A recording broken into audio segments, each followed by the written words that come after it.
Džimkana daudz esmu slavējis, daudz teicis, daudz privātās sarunās teicis, ka tas ir labākais priekš jebkura ielas motobraucēja, ne tikai priekš ielas motobraucēja. Es domāju, arī profesionāļiem ir interesanti vienkārši pamēģināt to, ko nozīmē ielas apstākļos pēc iespējas ātrāk izlocīt šo motociklu starp konusiem.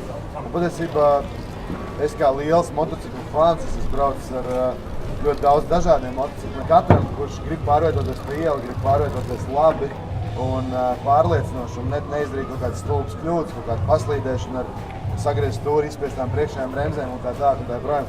To visu var iemācīties tieši Džimkanā. Tāpēc pirmkārt katru pirmdienu, trešdienu, piekdienu Krastmalā pie depo notiek atklātie treniņi, kur arī laikam 2 vai 3 stundas var mierīgi trenēties. Un